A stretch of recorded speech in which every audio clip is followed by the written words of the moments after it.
Now Great. let's give me your top 5 to 10 villains, guy, or antagonists in a movie, a series, or a video game. Top 10 villains.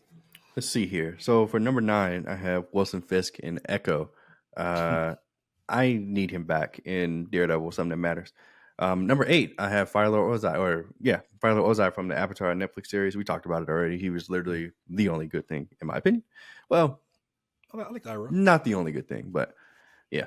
Number 7 is Austin Butler's Fade Rotha Vader Rafa. from Dune Part 2. And number 6 is the bad guy from Monkey Man who literally raped and killed his mother in front of him. That was kind of crazy. But yeah, that's my number 6. Nice. All right, guys, I had to do 15. Sorry. At my number 15 is Dallas, who played by Corey Hardick in the film Tyler Perry's Beauty in Black. This film is absolutely horrible, but I'm not gonna say it's horrible. I was entertained. His performance as Dallas is just so funny. All he does is call people bitch and walk in and storm off. But hey, it was impactful. God damn it! At number 14 for top villains of the year, I have um, Conor McGregor in Roadhouse, who's playing an absolutely unhinged version of himself. So I have to give him credit for that. At number 13 for top villains of the year, I have, you guys can see I'm stalling, Scar King from Godzilla, Godzilla X Kong. He had aura. What can I say, as the kids say? Scar King had aura. At number 12, I have Catherine Hunter as Solange from The Front Room, as I already mentioned her earlier.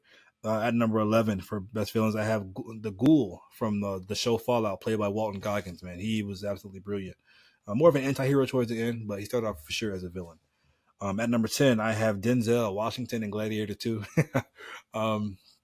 Denzel just doing Denzel things, but it worked. I hope you've seen the movie, because if not, that might be kind of a spoiler that he is a villain. But he's definitely a motherfucking villain. This nigga tried to do a lot of crazy things in Rome. At number 9, I have Proximus Caesar from Kingdom of the Planet of the Apes. It's a wonderful day. Another one with aura. That's 2 monkeys with aura on this film. Well, 3, including Denzel. At number 8, You're done, bitch. You're done. Clip it. Hey, Current Era Pie Instagram, clip it. He's fucking done.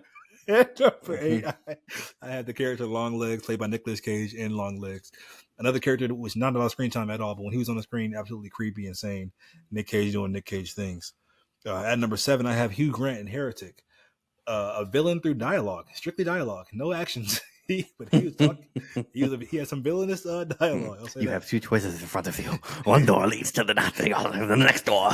Okay, brother. Okay. Hey, it worked, man. At number 6 for me, guys, the top villains of the year, I have Magneto in X-Men '97. Yeah, man. Just as Julian said, everything he said was a bar for a reason. And Magneto is my favorite comic book villain of all time for a reason, and they proved it why in the show. So yeah. Number 5, I have Denzel Washington in Gladiator 2. That doesn't help this movie at all, because his villainy was from the minute 30 mark to the minute 33 mark. Like, this nigga did every bad thing he could possibly do in 3 minutes. Hey, just like, okay, sure. It made the list. You're right. That may say something about this list. Number 4, Josh Hartnett from Trap. At least he had, the whole film to be the bad guy. So shout out to him. He was like a genuine bad guy. That to me that is like my criteria. Like, you have to actually be fucking bad, which is why Magneto's not on my list, because he spent 3/4 of the season trying to like live up to Charles Xavier's ideals. No, bitch, be bad. All right, anyway, number 3, Channing Tatum from Blink Twice. Talk about a nigga that's bad. Like, this nigga here was he was dark. Jeffrey Epstein. Number 2, James McAvoy's character from Speak No Evil. This nigga was literally on his deathbed, like, still trying to do bad. I love it. Number 1, we will see where this character goes, but Oz Cobb, anybody that watched the show knew how it was going to end, and especially, in between the characters, and it ended between those 3 characters. Yeah. At number 5 for me, guys, I have Vagar from House of the Dragon season 2. The dragon? Vagar. The dragon. That sneaky bitch. Man, she was the crux and catalyst for a lot of things that went wrong for Team Black. And yeah, she's definitely a villain from Team Black point of view. I'll say that much. From Team Green, she's a fucking hero, fucking god. Number 4, I have Faye Rotha, played wonderfully by Austin Butler. May thy knife and shatter. At number three, I have Samuel L. Jackson from Fight Night Million Dollar Heist, a Peacock original. He's great, man. At Peacock number original. two, at number two, I have James McAvoy once again from Speak No Evil, and at number one, like you, is the Penguin, played by wonderfully by Colin Farrell. All right, give me your top five funniest films of the year. This one was fun. Not because I actually saw literally any comedies this year, but because of how much I actually laughed throughout each one of these movies that I put in this list. Nice. Number four, Divorce in the Black. This is one of the worst movies I've ever seen ever. But it was absolutely comical. Like you said, the black guy is just so cartoonishly bad. Like you said, like calling everybody bitch, like willing to push his mom in broad daylight in public and call her a bitch and slap her. It's just like, Jesus Christ, bro, like you're not fun. Number three, Bad Boys Ride or Die. This one wasn't a comedy at all, but of course it had just funny moments because of Martin Lawrence and he's old and flabby and Definitely a sick. comedy. Yeah, it's an action comedy for sure. Number two is Abigail. This is another movie that just fucking sucked. Like, oh my god, it was terrible, but it was hilarious. I'm so glad I didn't waste my life going to theaters to see this. I saw it on streaming. But yeah, this is absolutely hilarious, especially the whole vampires blow up thing. I love that. Doesn't make any sense. Number one, Madam Web. This is the funniest movie of the year. Like I don't get. I saw this movie twice, guys, of my own accord. Of the 6 superhero movies that came out this year, I've only seen 2 of them, by the way. One of them was Madam Web twice. So, and I crack up laughing every single time.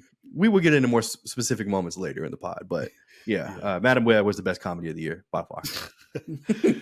Interesting. So my top, I have one honorable mention, which is Beetlejuice. The movie itself, it had enough charm, but for me, Captain O'Hara stole the show. She was absolutely hilarious in that film. My number 5, guys, is where am I at? Mean Girls, the musical. Wasn't the biggest fan of how much Julian loved it, but I'm not gonna lie, there was some really good Gen Z humor in there that made me chuckle. At number 4, I have Bad Boys Ride or Die. It made the list. I mean, you have Martin Lawrence and Will Smith on screen together. It's going to be laughs. I mean, come on, what are we doing here? Yep. At number 3, I have Tyler Perry's Divorce in the Black. Like you said, man, this is not, guys. This movie is not a comedy. It's not supposed to be funny, but you will laugh at this movie so many times. In particular, from Corey Harding's character for Dallas. It's the best. At number 2, I have Honora, another film that I guess maybe it is considered a comedy, maybe not, but it definitely got some really good situational comedy throughout Honora, which I didn't expect. I thought it was gonna be like a straight up drama when I went into it. I was really laughing. At number 1 is Thelma. Thelma is absolutely hilarious, guys. Like I said, another one with a lot of situational comedy. I think that's the best kind of comedy for me. I know comedy is subjective, but I love when you can have real great situational comedy as opposed to just firing off jokes that land, some don't. So, yeah. Give me your top 5 horror films of the year. Yeah. Number 5, even though I actually walked out of this movie, is The Beast Within. I can respect what they were trying to do for the first hour and 45 I was there. I think that even though I know how it ends, it wouldn't have saved the movie for me, like as a movie, but I can respect what they were trying to do. Number 4 was Heretic. This is another one that was a surprise to me. I think this movie is a little preachy, unfortunately, but it's still, I mean, a decent time at the theater, and it's still like a good enough horror to be on this list. Number 3 is Nosferatu. Even though this movie is boring, in my opinion, from like a narrative point of view, I think that, like you stated earlier, the cinematography, the actors involved, and even though I personally didn't think Nosferatu, like the character was enthralling, he's scary to an extent. So sure. Number 2, Alien Romulus. This is how real horror is done. I talked about this movie earlier. This is a really good movie. I highly recommend it. Number 1 is the From series. This is the best horror that I've seen in years. So watch From. God damn it. Like you just don't even care about the categories, do you? It's top 5 scary movies. You just do your own thing. It just says horror. Oh, okay. Well, should say horror movie. Sorry. Yeah. So really, out of those 5 that you list, you really only enjoyed 2 of those, huh? Actually. Correct. Okay. My honorable mention, guys, is Long Legs. This is a movie that I wasn't as high on as everybody else, but definitely, sure, I think it deserves to be credited as a horror movie that that needs attention. At number 5 is Alien Romulus, and I enjoyed all 5 of these films. Alien Romulus is just outside of my top 15 of the year, but still a really, really good film I recommend to anybody. Number 4, I have Oddity.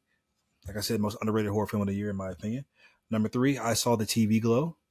Number 2, The Substance. And my number 1 is Speak No Evil as the best horror film of the year. Is this really Yeah. horror? Is Well, it see, I more of didn't a classify it thriller? as horror. Yeah. More of a thriller, maybe, but yeah, I don't know. Yeah. Give me your top 5 animated films of the year. Whew. Or 3 to 5, I guess. Yeah, this one was hard. So I initially put Sonic 3 just like to try to have 5, and then I was like, I absolutely hate this movie, so I'm not going to do that. So number 4 is Transformers. I didn't Transformers love this 1. either. Yeah, sorry, Transformers 1. I didn't love this movie either, but I think it does shine in certain places, even though it really falls short in certain places too, in my opinion. Um, anyway, number 2. No, it is number 3. Number 3 is The Wild Robot. There's another movie that I didn't love, but I don't think this is a bad movie at all. It was just a little formulaic to me, a little predictable. But don't listen to me. You know, critics love it, and critics know everything. Number 2, Demon Slayer, the Hosher training film. This is only like the first 3 episodes of it, but it was still, I needed it. Number 1 is Mufasa, the Lion King. It's not live action, it's animation. So Agreed. I counted it. Number 1. It should not be called live action at all. Yeah. Top 5 animated movies for me, guys. This is actually a really horrible year in animation, in my opinion. Last year was just so good. We had Across the Spider-Verse. We had the Super Mario Brothers movie. We had TMNT Mutant Mayhem. And this year, my number 1 is a movie I think is good, but it wouldn't even make my top maybe 7 last year. Top at number 5, I have Inside Out 2, the highest grossing film of 2024. At Really? number 4, yeah. Oh, it did make $1 billion. Yeah. Yeah, it made well over $1 billion. At number 4, I have My Hero Academia. You're Next. This is the theatrically released My Hero film.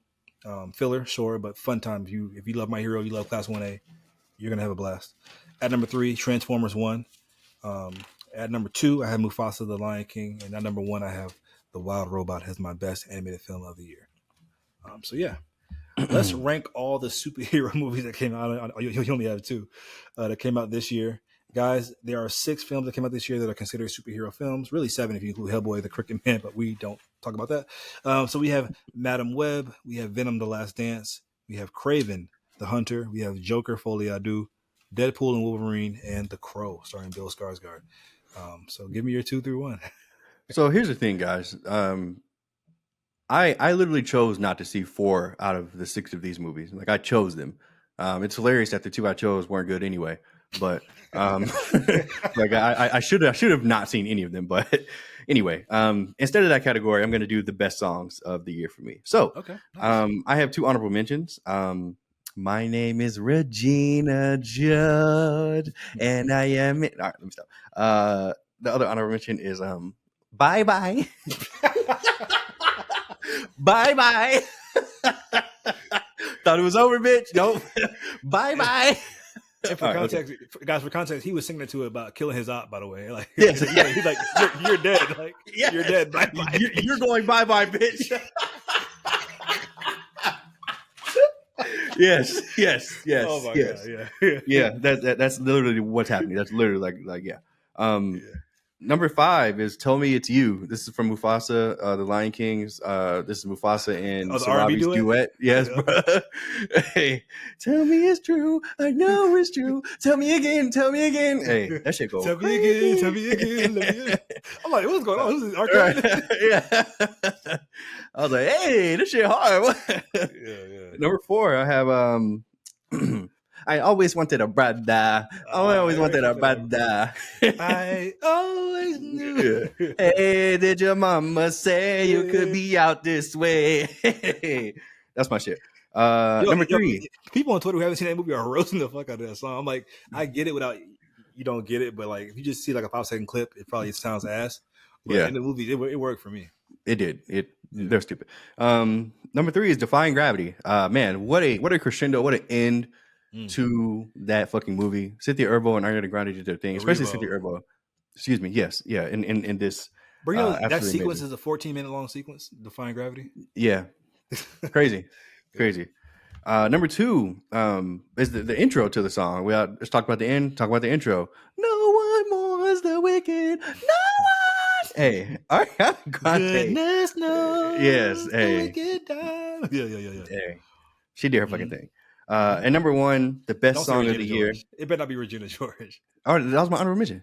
Oh, okay, okay. I'm about to say.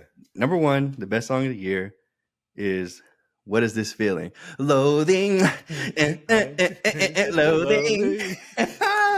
That's my shit. That is my shit. All right, Monty. Sorry, Top three from I Wicked. took us off. Let's go back to where superheroes. Talk about superhero shit. Yeah, guys. So the films, well, the superhero films that were released this year, comic book films, should I say, not superhero films, were Madam Sure. Web, Venom: The Last Dance, Craven the Hunter, Joker: Folie à Deux, Deadpool and Wolverine, and The Crow, Hellboy: The Cricket Man. We don't talk about you, like I said. This is the worst year, 2024, of comic book release superhero films I can ever recall in my years of living. This was just a bad year, man. This is a horrible year of comic book films. But with all that being said, here's my top six. At number six, I have Madam Web. I mean, at number five, I have Deadpool and Wolverine. I know the fanboys love this film, but guys, I have a prediction. This movie will age like fucking milk. I think once all the references and all the Easter eggs and all that age out in about 5 years, and can you just watch this movie as a film from start to finish without any of the Easter eggs and all the cameos? Like, will it matter in 5 years? No, it won't.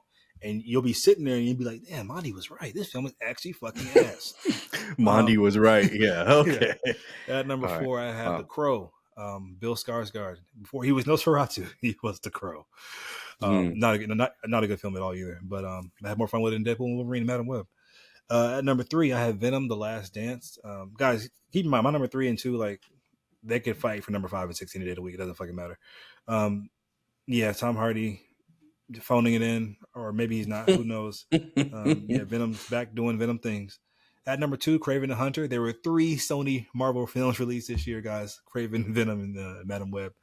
I guess Craven was the best out of all three. Well, I guess. I fucking guess. At number Mm-mm. one of the films that the world hates, I actually think is actually a good film, which is Joker: Folie à Deux. I gave it a B. So I'm sure you guys will roast me in the comments if They y'all don't care. if you care. It's hilarious. I saw Meta Web in February, and I was like, enough, bro. I'm not going to see none of these bullshit Sony movies. You're But funny. back on my Joker thing, I have no idea how you can watch Joker Folie à Deux, and I get it. It's not what you expected a Joker 2 would be, but how can you sit down and watch that film and be like, you know what, that's worse than Deadpool and Wolverine, that's worse than Craven the Hunter, that's worse than Madam Web. I just don't see how you can form an Hmm. argument, I form a mean, narrative to even put those thoughts together. well, I don't get it. what you're doing, Mondi, is you're giving people credit for having minds, and that is a big mistake because you need to remember that they're all ants. They only can see what's right in front of them. In one movie, they see nothing but good times, dick jokes, and fucking people in the ass jokes, and that is a great time at the movie theater. Yeah, And in another movie, they're singing, and who gives a fuck about singing in theater, in art, in showbiz? with the Nobody Joker. cares. Yeah. Yeah, that's stupid. So yeah. Anyway, move on next category. This is a fun one. Give me your top 5 to 10 action/fight sequences in a movie or television series. All right, so I have five. Number I five. have 10. And should I go first? Sure, go ahead. Okay. Top 10 action/fight sequences in the movie or series. At number 10, I have Craven the Hunter. Actually, believe it or not, God, I know there's a chase sequence in this movie when his brother is kidnapped. Spoiler alert: his brother is the Chameleon in the Marvel comics. And they definitely ripped off Captain America: First Avenger when Cap is trying to race after that submarine and that Hydra soldier or whatever. But hey, it was an enthralling sequence. I'm not gonna lie. At number 9, I have A Quiet Place Day One. There's a scene when Lupita Nyong'o and Joseph Quinn are in the subway station, and all the death or the what do they call it? The little things that aliens, whatever, are busting through the subway station and are crashing down through the window. That scene Mm. was spoiled in the trailer, but it's a really, really enthralling action sequence. One of the highlights of the movie, the highlight of the movie, in my opinion. That cat, I was scared for that cat's fucking life. Oh my god. At number 8, I have Invincible season 2. Mark and Nolan when they team up and fight the other Viltrumites, Steve Harvey included. Man, this was just I was like, oh shit, these Viltrumites getting down. I didn't see how Mark would leave the situation alive. But he pulled something. He pulled that dog out of him. Um, at number 7, I have Godzilla versus Kong. Or X Kong, should I say? When Godzilla or Kong is fighting the other two apes, and he uses Suko, the little ape, as a weapon. Like that was just so cool. I got a big reaction out of my theater. At number 6 for me is In the Acolyte, a show that I did not like at all. But in the finale, there's a lightsaber duel between the Stranger, who's a new Sith in town, and Soul, the actual lead of Squid Game, actually, the best part of the show. It's a really good lightsaber duel. I'm not gonna lie. Like, feeling about the show aside, it's a really good duel. I recommend, if even you, Julian, as a somewhat Star Wars fan, just watch that duel online. It's some good Star Wars content. But yeah, Number 5, I have the intro scene into X-Men '97, where they're all fighting these other little baddies, and Cyclops is choom, choom, choom. The niggas remember how cold Cyclops was in that scene where he was using his fucking optic blast to move? Like what? Like what? it's not heat based. It's not heat based. It's concussive force. Yeah, okay. Number 4 is Mark and Omni-Man versus the Viltrumites. Yeah, like I needed that. My nigga Steve Harvey got fucked up, but that's okay. He fought valiantly. Mark had to unleash that killer instinct in him to survive. Mm-hmm. Number 3, Deku versus Shigaraki. It's not over. It's not over. But what we got, loved it. Number 2 is the Reggie scene in Bad Boys for Life, Bad Boys Ride or Die. Sorry. Mm-hmm. 20-year payoff. Okay, I'll take it. Thanks. Right. Thanks, Right. bitch. And number 1 is all the Hashira versus Muzan and Demon Slayer. Oh my god. They tried to 8v1 this nigga, and then he came up with a trick up his sleeve. But it was still an amazing moment, and I can't wait for the Infinity Castle arc. I'm gonna say that again. Monty, give me your top 5.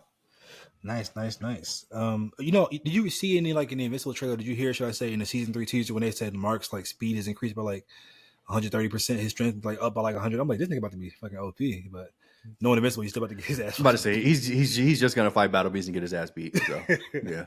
Anyways, yeah. So guys, my number 5 for top 5 action sequences or movie fight sequences of the year, I have Civil War, the movie Civil War, the White House invasion at the very end, the third act. Man, just a very visceral scene. You feel it's totally immersed in what's going on. I feel like you're in Call of Duty. The rounds are firing off on all cylinders, man. It's a really intense scene. Number 4 for me is My Hero Academia Season 7, Shigaraki versus Star and Stripe. Not Deku. The opening to this season was insane. Rest in peace, fucking Star and Stripe. Man, that was a crazy sequence, man. I was like, yeah, this season's about to be fucking peak. And it wasn't, but I enjoyed it. At number 3, I have Bad Boys Ride or Die Like You, the Reggie Wick scene. Yeah, man. Like, seeing that scene in a theater full of black people was just a levitating experience. Oh my god, that Reggie, dang, Reggie doing it. At number 2, I have Doom Part 2, a very small, intimate fight between Paul and Faye Rotha. No score, no music, just all you hear is blades clashing, grunts. Man, just a really, really good, passionate scene. At number 1, guys, I have the battle at Rook's Rest from House of the Dragon season 2. This had the internet blazed. I mean, this was just what we were waiting on the entire time. House of the Dragon season 2. It came in the middle of the season, but whatever. Not the finale, but this is when Vagar showed up and wreaked havoc and wrecked house. And just a really great battle scene. We get to see 2 dragons going at it. 3, if you include when Renice came into the picture. But just a really, really great battle sequence, man. So yeah, that's my top action sequence of the year. All right, here's when Julian gets to shine, y'all. Give me your top 5 to 10 worst films of 2024, Mr. Negative himself. Worst films, got it. All right, my honorable mention is A Quiet Place Day One. This is just not a good movie. I mean, honestly, this isn't ass. Like I think basically everything else I have on here is like not good to ass, but this really doesn't fit that category, which is why it's an honorable mention. It's just doesn't mean anything. All right, number 10, Nosferatu. Again, guys, this movie is so fucking boring. Like I couldn't believe it. I was so excited to see this. There's just nothing. There's no meat there. like I honestly, I don't know how a casual moviegoer could go to watch this movie and leave being like, man, that was wow. Like I don't get how a casual moviegoer can go and see that, but I mean, maybe for I'm casual moviegoers, to be fair. Even I didn't like it either. Well, I mean, I say that because they're the majority. Like, I mean, casual moviegoers are who theaters and movies need to survive. So, like, true, but like Robert Eggers doesn't make films for casual moviegoers, so okay, that's never been his thing. Great. Even though I think The Northman's probably the most mainstream, accessible kind of film anybody can watch and enjoy. But yeah. Number 9, Red One. This movie sucked ass. Like, holy shit. I couldn't believe it's funny because like you think like Christmas, The Rock, Chris Evans, J.K. Simmons. Yeah, like this should be easy. At the very least, this should be fun. And it just wasn't. Number 8, Gladiator 2. Holy shit, disappointing. We've talked action, we've talked best movies, and we haven't mentioned this movie in a good light yet. Like yet. Well, we had Denzel, best villain. We've talked okay. We've talked actors. I mean, Jesus Christ, like, and there's a reason for that. It's because this movie has nothing. This movie has nothing. It has not one memorable battle scene in a movie called Gladiator. I know. It's crazy. Paul Mescal, who's the lead, he's a bum. I'm gonna say he's a bum. He's not good enough to lead a movie. Number 7, Deadpool and Wolverine. I wish I would have literally never seen this. Like I want to erase this from my memory. This movie, this is like worse than Mean Nothing. Because at least if a movie means nothing to you, then like it can't hurt you. But this hurts me like physically. Like this movie was that bad. The cameos be damned, because like the only one that was like kind of worthwhile or kind of cool in my opinion was the Johnny Storm thing. But like they had Blade out there looking old. Who gives a fuck about Channing Tatum at this age?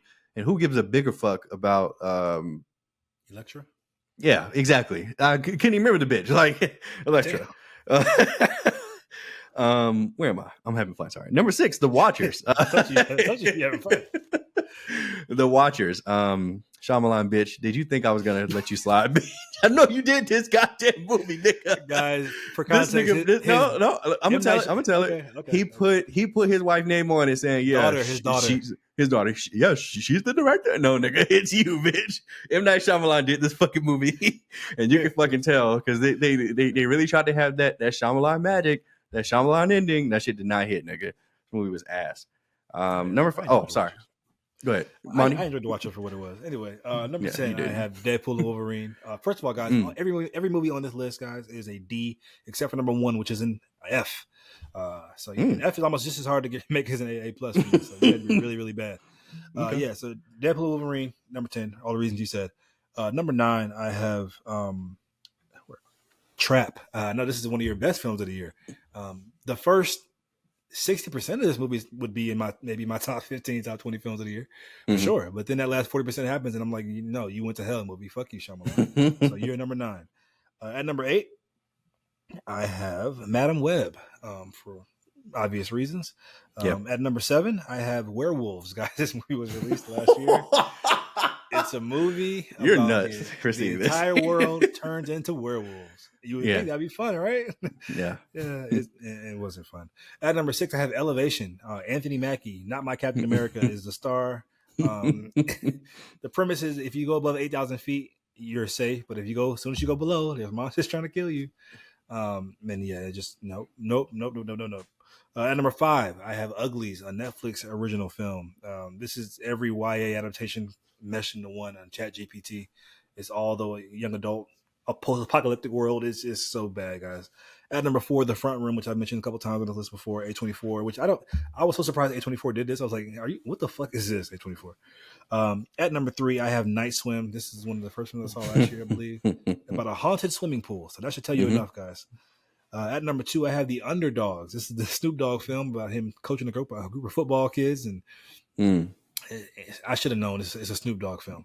And at number 1, guys, my only F of the year is Borderlands. Shout out Kevin Hart. Shout out Jamie Lee Curtis. Jack Black. Shout out Ariana Greenblatt. Kate Blanchett. Cast. Kate Blanchett, I'm sorry, she's a star. Great cast. You can tell nobody in this cast gives a fuck about what kind of movie they're in. They know it's bad. Borderlands is aggressively horrible. It's an F. Worst film of the year for sure. All right. I didn't finish. Number 5.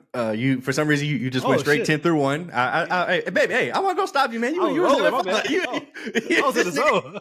This nigga, hey, I seen the hate in your eyes. I was like, no, keep going, nigga, keep going. Oh my god, I'm so sorry. Nigga said number 5. Nigga said number 4, bitch. Number 3. Oh, hey. Go ahead, Monty. You got it. No, nigga, no. I love it. I love the hate, nigga. I feel it. Please, that's crazy. This nigga didn't even know what he was doing. Nigga was so consumed. That nigga want to get that number one bad, boy. Oh my god, fuck Borderlands. Go ahead.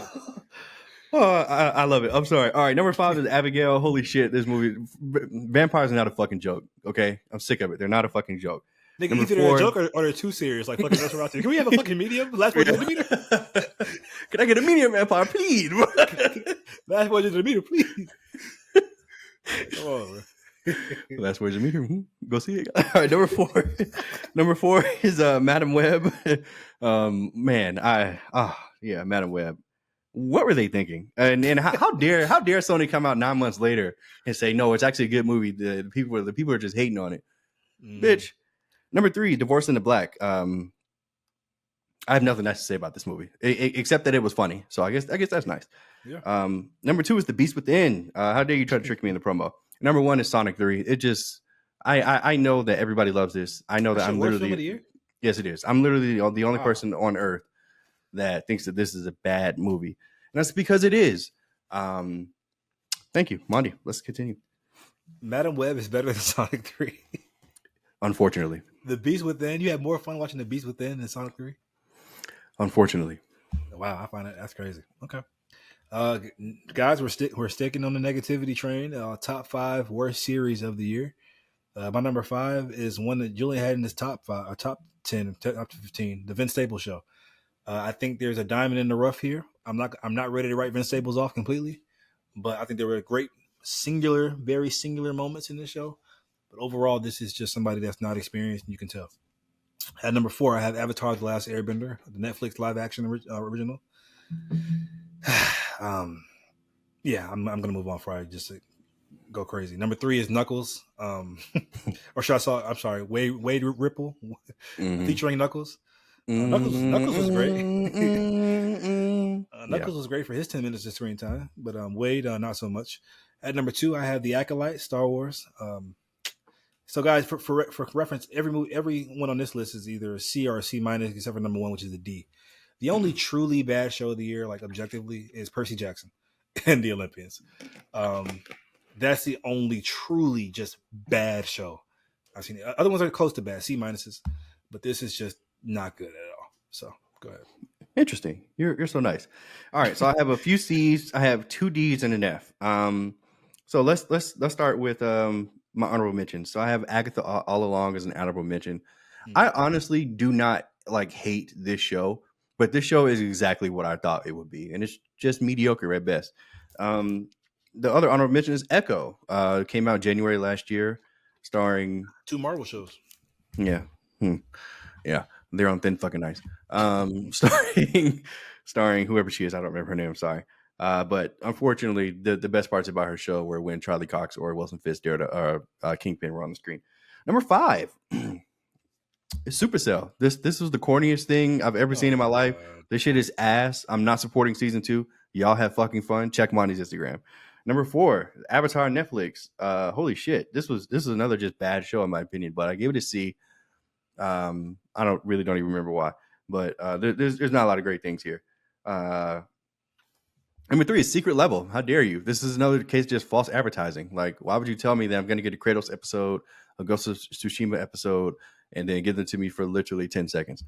Bitch. Number 2 is Knuckles. How dare you? How dare you make me subscribe to Paramount Plus for this bullshit?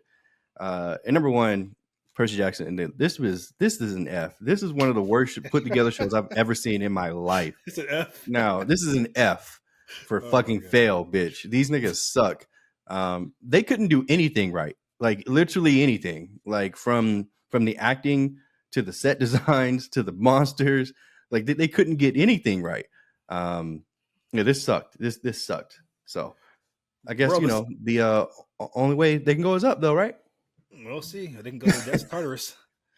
Bro, the only good thing Disney Plus has put out in the last maybe 2 years is X-Men 97. If you think about it, like this Disney Plus, like to be this Disney, like their Marvel shit sucks, their Star Wars shit sucks, their original content sucks, their Percy Jackson sucks. Like it's Disney Plus just sucks. They have terrible content. if you really think about it, you're probably right. Yeah. Anyway, guys, our next category, guys, is our top 10 chemistry / scene partners in a movie or a show. So whether they're at odds, whether they're in love, whatever, just people that share the screen together. scene partners. Give me your top 10 chemistry. All right, so I have 7. So Okay. for number 7, I have Denai Guerrero and Andrew Lincoln from The Walking Dead, The Ones Who Live. Like I stated before, it's just great to have them back. These two were like the crux of the show when they left, and they left for like 3 years, and it was just like, wow, The Walking Dead, the show just wasn't the same without them. So Mhm. to get them back and have some closure to them was just great. Number 6, I have Martin Lawrence and Will Smith again from Bad Boys for Life. That's not what it's called. Bad Boys Ride or Die. And yeah, Should like I be stated called for life. earlier, yeah, it should be. Like I said earlier, it's I mean, they know what they're doing. They're Jackie Chan and Chris Tucker. Like they know how to make a movie successful. So yeah. Nice. Number 10 for me is Camila Mendez and Rudy Mancuso from the movie Musica. This is an original from Rudy Mancuso's brain. A really, actually, really good film. Also, just outside of my top 15 of the year. But they're actually dating in real life, so that chemistry definitely, bled over into the actual film. At number 9, I have June Squibb and Richard Roundtree in the film Thelma. Rest in peace, Richard Roundtree, the original Shaft. This is one of his last performances before he passed away, his untimely death. But these two have such a really cute chemistry between two older people. Really, really great stuff there. Number 8 for me is Nicole Kidman and Harris Dickinson in the film Baby Girl. He plays a young intern. She's the CEO of a major corporation. They get freaky.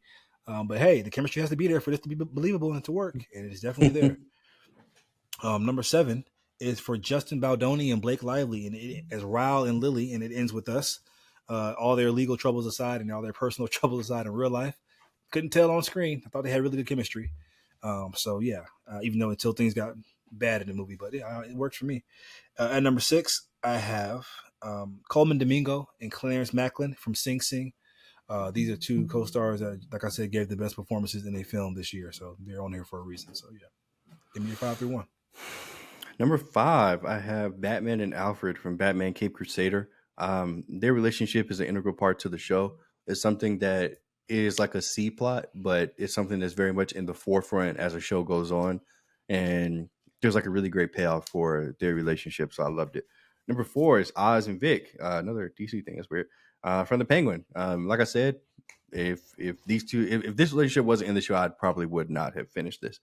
Number 3 is Timothy Chalamet, Austin Butler, Dune Part 2. I mean, come on, like as soon as both of them were on the screen together, like the movie just changed. We were just like, whoa, like these are fucking actors. Number 2, Ariana Grande, Cynthia, what's her name? Arrivo. Erivo. And number 1 is Anna Sawai and Hiroyuki Tsunada from Shogun. So Nice, nice, nice. yeah. Number 5, Justice Smith and Anli Bogan in American Society of Magical Negroes. They are the love interest in this film. I think she should have been a black woman, sure, but what she was, they actually had a really, really great chemistry as lovers. At number 4, I have Mikey Madison and Yuri Borisov in Honora. This is a romance that's not really advertised in the film. There's another romance advertised, but this is an under one that's brewing, and it's really, by the end of the film, you're just rooting for them as much as anything. So really, really great chemistry there. Number 3, I have Lady Mariko and John Blackthorne, Anna Sawai, and Cosmo Jarvis. This is another instance of chemistry where I didn't want it to happen. I'm like, why is this white man coming in and ruining this, the Japanese story? But man, they complete. He won me over. Their chemistry won me over, and I was rooting for him by the end, man, which made everything much more devastating as we got towards the end. Number 2, like you, is Ariana Grande and Cynthia Erivo, and it's Glinda and Elphaba and Wicked. This is what makes the movie work, guys. This is the ticking talk. Like the scene at the Oz dance, the Oz Dust dance, when they're together and Ariana finally embraces Cynthia. Like that's just one of the best scenes of the entire year. Just a really, really great moment of chemistry. And number 1 is Oz and Vic, Colin Farrell and Renzi Felix in The Penguin. Like you said, man, this is one of the best chemistries that came out this year. This is the reason you watch the show. One of the big reasons, which once again makes it all the more devastating when we see how things turn out. But great, great chemistry there. All right. Do you have a top 3 to 5 video games that you played this year? I don't play games, guys. I don't have it. But Julian, do you have top 3 5 games that you played? I do. We're not going in order, bitch. Fuck. Hold on. Yeah. All right. Number 5. Metroid Prime 4. This is a game that got announced in 2017. Oh I'm wow. not kidding. I'm literally not kidding. 2017. And it's finally coming out in 2025. Probably for the No, new I said Nintendo top 3 Switch. 5 games that you played this year. Oh, I don't sorry. even have a top 5 game for next year. Well, you're getting the top 5 games for 2025. Okay, Good. cool. Metroid Prime 4, like I said, got announced in 2017. It's supposed to be coming out in 2025. Can't wait. Number 4 is Marvel 1943, The Rise of the Hydra. This is the Steve Rogers and T'Challa's grandfather video game, which looks super Mm. hyper realistic. Hmm. Unreal Engine 5. Yeah, we'll see. But I'm excited to play it. I'm excited to play it. Number 3 is The Ghost of Yote. This is the sequel to Ghost of Tsushima. Whole new character. We're moving away from Jin Sakai. We're moving to a different time period. So we'll see. Female lead. Let's do it. Number 2, the Switch 2. There's going to be a brand new. Well, It's called the what two? I was gonna say this is the Switch 2, the Nintendo Switch Oh, 2, but like we don't know if it's Nintendo Switch 2 or if they're just gonna do another Nintendo console or whatever. But the more exciting thing is that with the new console, it means a new mainline Mario game. I need it from Super Mario World, Mario 64, Mario Galaxy, Sunshine, Odyssey, and Mario whatever we're Kart. going to get next. No, that's not a mainline Mario game. And number 1, I mean, we've been waiting for this for like 25 fucking years. Grand Theft Auto 6, like give it to me now, inject it in my veins. This game when it comes out is going to. I mean, like breaking records is an understatement. Now that streaming is a thing, like Kai Cenat, Speed, like all these niggas that play games, like they're going to stream this midnight, and like it's going to be the biggest game ever. I can't wait, man. GTA 6, can't wait. Nice, nice. Okay, back to movies and TV. Give me your 10 best moments from a TV series in 2024. Bitch, going order. uh, what are we talking about? Say it again. Say it again. Your 10 best moments from a TV series in 2024. All right. I have 8. Okay. Number 8, I have damn, this is kind of a spoiler from but there's a moment in the series where a character reunites with the character, and that's all I'll say. It's a great moment. Number 7, Zuko from Avatar: Last Airbender. There's the whole switch up and reveal that he's actually the captain of the ship that he was sent to kill. It was cool. Number Nice. 6, seeing Charlie Cox's Daredevil again, finally in Echo. I was like, wow, he's here. He's actually in Marvel. Like, oh my god, let me see you. Yeah, that's it. All right. Top 10 best moments from a TV series in 2024. At number 10, I have from The Boys season 4, guys. This is when poor Huey, is tortured in the sex dungeon. It's just one of the funniest sequences of the year. It's so crazy. Poor Huey went through so much this season. And if you've seen the show in this season, you know what I'm talking about. Number 9, once again, I have I have the Daredevil sequence from Echo. I so wish it wasn't spoiled in the trailer. Like we got to see this just in real time without having any kind of knowledge this was going to happen. That would have been so crazy, but it was still a great moment just seeing Daredevil Charlie Cox, even though I have no reference really besides the Defenders. This nigga's never seen any of the Daredevil. Well, I don't know if you've seen any of it, but you haven't. I've seen the Defenders. Mm-hmm. I love the Defenders. I don't care what nobody say. God. Number 8, I have from Doom Prophecy is when Valia, who is Benny Gesserit, she's the first one. She's the first one to use the voice, guys, and when she uses it for the first time in episode 1, it's just an insane. Like they built it up perfectly. Like, oh, this is a new power. Like, what the fuck is going on right here? This is crazy. So great scene. Number 7 is from the Penguin. The final sequence of the last shot of the show, guys. When we see that bat signal in the sky, what we all been waiting for. I jumped up and started. I was already excited with the show. The show was already great as it was, but when I saw that, I was like, okay, now we're in it. Number 6, I have from the Penguin as well.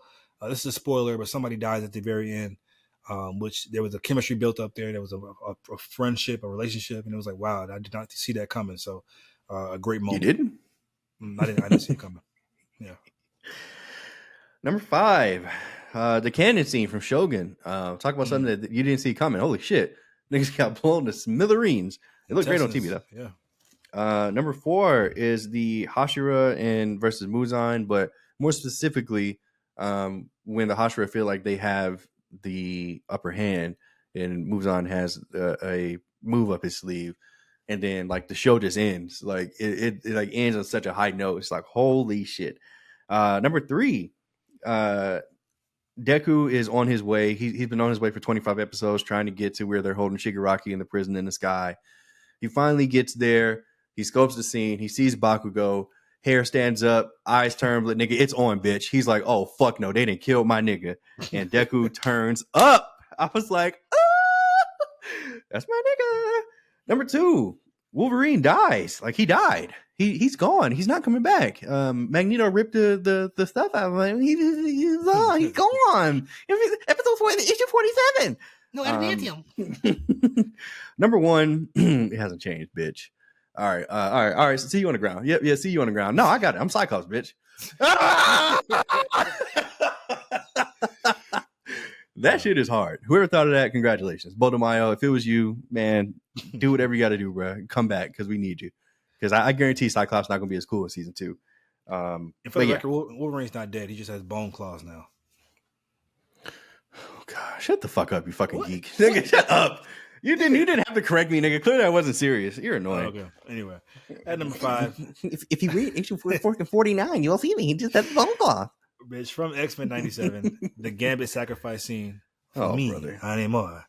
Oh, man, that turned me up, man. That was just a really, really great scene. And overall, just the best episode of the series, in my opinion. Number 4 is from House of the Dragon, season 2. When Vagar pulled up on Dragonstone, the other dragon was like, "What's up, bitch? What's up, bitch? Squabble up, squabble up." Yeah. Amy said, "Yeah, bitch, let's turn this bitch around." Vagar was about it. He was like, "Fucking nigga, I'll die today." Amos was like, "To me, Vagar." Yeah, that was so funny. At number 3, I have Mr. and Mrs. Smith. There's an argument in the jungle between Donald Glover's character and Maya Erskine, his co-lead. And it's just man. Just if you've been if you had a boyfriend or a girlfriend or you've been married, this is just such a real argument people have, man. And it did a really good job of bringing that to light and how those kind of arguments go and how real they can get. At number 10 is from the Rings of Power, Lord of the Rings. 10? King Durin. At number 2, I'm sorry. At number 2, from the Rings of Power, King Durin. He's the king of the dwarves. Has a speech to his son. His son and him have kind of button heads all season, but he shows that he really actually does love his son, and he sacrifices himself to the Balrog, which is the demon of hell. You have no idea what any of these words mean. It's so funny. To the Balrog of this cave or this mountain, and it's just such a great scene, man. Because they've been building up to this sequence, and the Balrog is something that we thought was only in Lord of the Rings, but also in Rings of Power too, which is crazy. So yeah, just a really great scene. At number 1 for me, My Hero, season 7. Star and Stripe versus Shigaraki once again on the list, man. Just that scene just kind of blew me away. I was like, oh my God. So yeah. Love now, top 10 best moments from a film or movie. Yep. All right, so I have 7 again. Number 7 is the Madam Web reveal at the end of Madam Web, where she falls into water and all of a sudden she's blind, deaf, and dumb. She's got like a whole new suit. She's in a wheelchair. Her entire personality is just stoic. There's something to being like the only person in a movie theater laughing at something. Like it's like really like it's almost like fuck y'all. Like do y'all not see this? Like this is goated shit right here. Yeah, this is definitely one of the best moments of the year for sure. Number 6 is may thy knife chip and shatter. Yeah, like that entire dialogue and interaction between him and Chalamet's character was just absolutely awesome. Monty. Number 10 for best moments from a movie of 2024, I have from Transformers 1, the final scene, spoiler alert, when Optimus Prime becomes fully realized. He's no longer B97, whatever his name was. He is now Optimus Prime. The music, the score, the upgrade in armor, just a really great scene. This is the Optimus that we all know and love. Even the voice kind of changes a little bit too, so a really great scene there. At number 9 for me is from It Ends With Us. Atlas reveal. Atlas is the other guy in the picture. We thought he'd long gone. We always see him. It wasn't back, flashbacks or whatever. And we see him at the restaurant. He pull up all smooth. We see a hand reach out. She looks up. Atlas. And now we know the movie's got to have a love triangle, which I didn't know. So really, really good. At number 8, Alien Romulus, guys. Once again, kind of a spoiler. The human / xenomorph reveal at the end, that made my skin crawl. I did not think that they would go there. This was one of the best moments in sci-fi I can remember in recent memory. Just a really, really great moment there for me. At number 7, from Blink Twice, the movie I didn't love as much as anybody else, but there's a really great moment in here. There's a Beyonce I'm That Girl music drop when Zoe Kravitz comes to herself, realizes that she's been kind of in a trance, and her and her friend go to kill these men. The Beyonce song drops, I'm That Girl. It's just a really, that's I think there's an art to learning when to drop a certain song in the movie, and that just hit the nail on the head. And number 6 for me is going to be from We Grown Now, a movie I actually did not like at all. But once again, the final shot of this movie is just a boy saying bye to his friend, and the way that it's shot, man, is just a beautiful scene. So I'm able to recognize when things are great, even in shit I don't like. So that was a really really great scene. So yeah, 5 through 1. Number 5 is the my name is Paul Atreides, Duke of Arrakis. Under the sea, ga, ga, ga, ga. Yeah, that was my Yeah. shit. That got me hyped. Number 4, the Godzilla power up that he didn't need, but I was like, okay, he's purple now. Cool. How does he Oh, get purple? oh, when he killed Like, Tiamat, poor yeah, Tiamat. like this nigga went in this nigga crib, unlocked his door, beat that nigga ass, ate him, absorbed him, and then just came out with the yeah, Mm. I love it. Number 3 is even though this movie was terrible, Supersonic and Super Shadow, seeing them on live screen was going to be cool, but they're running into a problem with these Sonic movies which they need to address. Like, it can't just be chaos ensues and then Supersonic at the end of every single movie. But it was cool Mm-hmm. because they tried to pay homage to Sonic Adventure 2, so whatever. Number 2 is the Defying Gravity in Wicked, man, just a really great, just like whoo, was wow, yeah.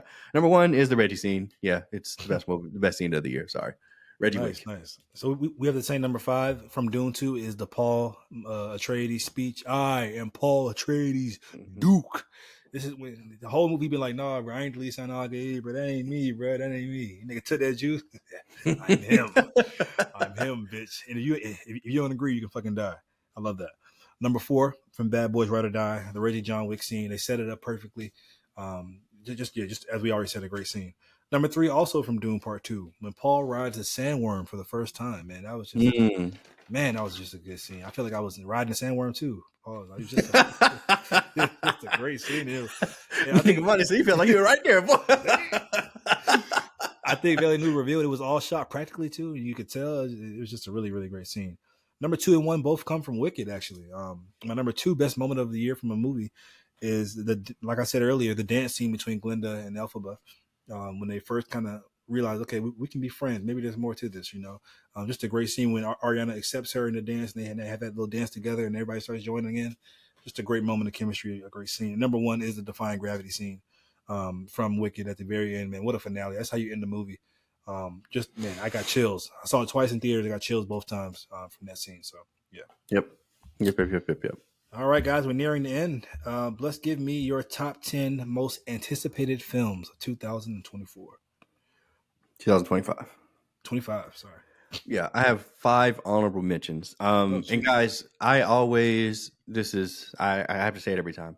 I don't include any Marvel or superhero films in my anticipated list because duh.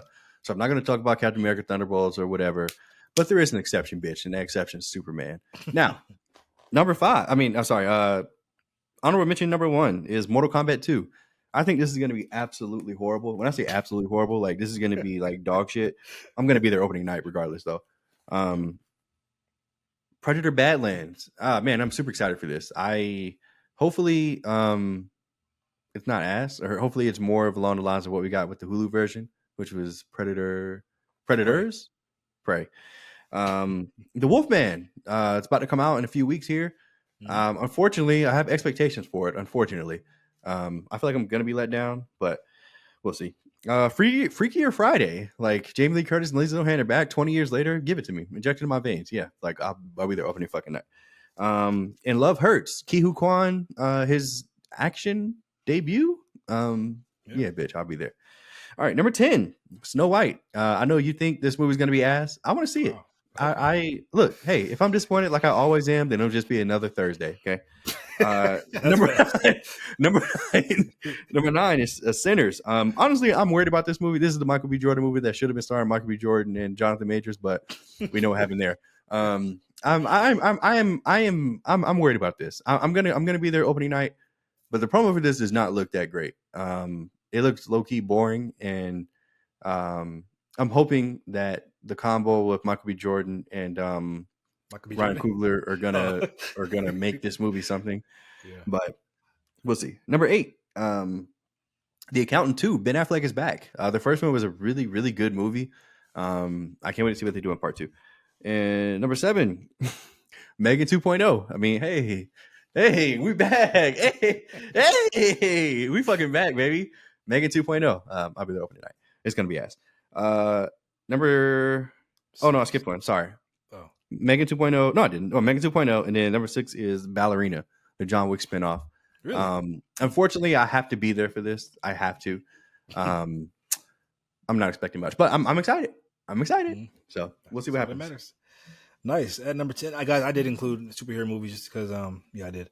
At number 10, I have the Michael Jackson biopic, which they're already predicting will make $1 billion already. I mean, I'm not the biopics do have a tried and true formula, sure, which I always complain about, but this is Michael Jackson, guys. So just hearing these songs in the theater, I'm going to see it in Dolby, of course, maybe even IMAX. Fuck it, it's going to be an experience. So yeah. Number 9, I have the Fantastic Four: First Steps. Still not the biggest fan of this casting, guys. I don't think this ensemble has the magic of the the mid 2000s movies with Jessica Alba and Nigga hasn't seen a Chris single Evans. trailer talking about he doesn't think they have. Shut up. You're I just annoying. I can't. it matters to me. This You shit are the matters to worst me. kind of people, bro. This shit matters to me. I'm Nigga not hasn't seen a buying. single thing with them in it together. He's like, I don't think they got it. Hey, we gonna see. I would love to be proven wrong. I would love to be. Yeah. I am rarely am I proven wrong. Number 8, Captain America, Brave New Nigga. I mean, Brave New World. This is gonna be a good. Hopefully, this will be a great entry. I love street level shit in the MCU. Anthony Mackie, bring it home. You got a lot of pressure on you. I think you can do it. We'll see. Number 7, I have Tron Ares or Tron 3. Tron is a movie that I really love. Tron Legacy. Have you ever seen Tron Legacy? No, I haven't. It's a fun film, man. So if I could just have that level of fun again in the movies, I'll be happy. And at number 6 for me is going to be Avatar: Fire and Ash. James Cameron's back. He's gonna make some egregious statements, which are all gonna come true. It's gonna make $5 billion, bitch. Watch, and it's gonna make fucking $5 billion. Yeah, I still think you should watch Avatar: Way of Water, even though you aren't the big fan of the first one. Just because, man, like the immersiveness of those movies is crazy, and so I know this one will be very interesting as well. So, yeah, I'm here for it. Give me your 5 through 1. Number 5 is Jurassic World Rebirth. Just give it to me. It doesn't matter who's in it. Just give it to me. I need it. Number 4 is Benedict Del Toro. Yeah, this nigga's making a Frankenstein movie. Yeah, give it to me, bitch. Yeah. Guillermo del Toro. Yes, I said Benedict like a dumbass. Yeah. Guillermo del Toro is making a Frankenstein movie. I believe Andrew Garfield is attached to this. I'll be there opening night. Number 3, Karate Kid Legends, Jackie Chan. Yeah, need not say fucking more. Number 2, Wicked, For Good. We will be seated. We fucking will. And number 1, Superman, bitch.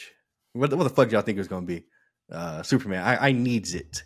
Needs. Can't wait for it. Can't wait. Number 5 for me is Thunderbolt. This is a movie that I'm the only one in the world that believes in. Yeah, I'm telling you, this will be a good movie, y'all. This will be a great movie. I hope you're right. I'm calling it now. Okay, great. This cast is just too. Even if the plot isn't all the way there, this cast is just too good. Okay. Number 4, I have Karate Kid Legends, a movie that I did not think would be in my top 10. After seeing that trailer, I'm on board. I'm convinced. I'm sold. Wait till Jay Smith pop up. Number 1. Number 3 is actually the only original film on this list. Everything else is part of a franchise or something that's already part of a franchise. Is Sinners. I can't believe you had it not in your top 5. I mean, the fuck is this? Sinners is the movie, the Ryan Coogler vampire film. No, it was number 8. But still, like, that's too low. Shut the fuck! You're a dick eater. What? How dare? They're black. It's not gonna be doing this. Ryan Coogler. They're black. How dare you have no faith in Ryan Coogler? When did he ever let you down? Come on now. What are you doing here? This is going to be fucking amazing. Delroy Lindo, Haley Steinfeld. I mean, this movie, and I'm glad the trailer's not giving us too much because I know Coogler's saving some crazy shit for the movie. This is going to be amazing. I hope you're right.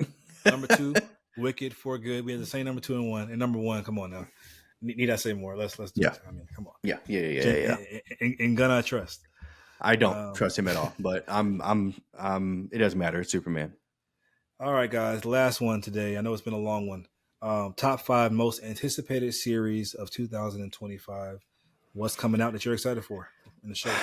All right. So number 7, I have Wednesday season 2. I dance with my hands. Yeah, I need it.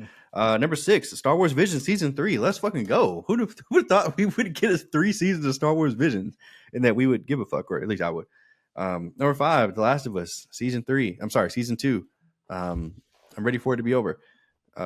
Number 4, the Welcome to Derry series, the Welcome to Derry series. Skarsgård returning. I have really high hopes for this. Hopefully, it's good. Number 3, supposedly we're getting this in 2025. I don't know if this is confirmed. A Night of the Seven Kingdoms, the new Game of Thrones show. Mm-hmm. We'll see if it actually comes out. Number 2, Suits LA. Let's go. Can't believe it. It's finally here. Big fan of the original Suits. Big fan of Stephen Amell, obviously, from the Arrow series. And yeah, I expect to see cameos. Mm-hmm. And number 1 is Daredevil Born Again. What the fuck do you think was going to be, bitch? Daredevil. Nice. I have 2 honorable mentions. Number 1 is Severance season 2, which comes out this month.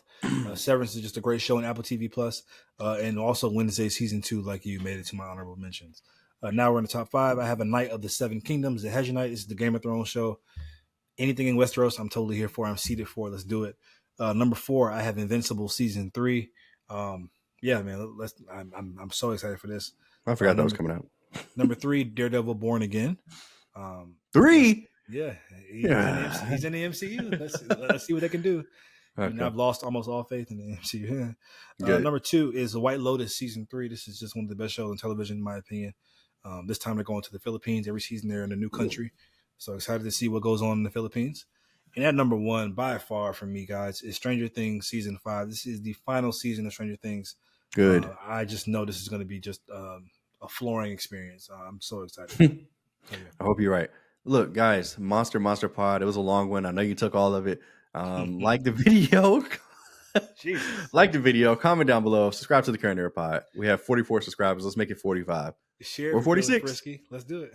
Yeah, share if you're feeling frisky. Thank you, Monday. Yeah. Thank you.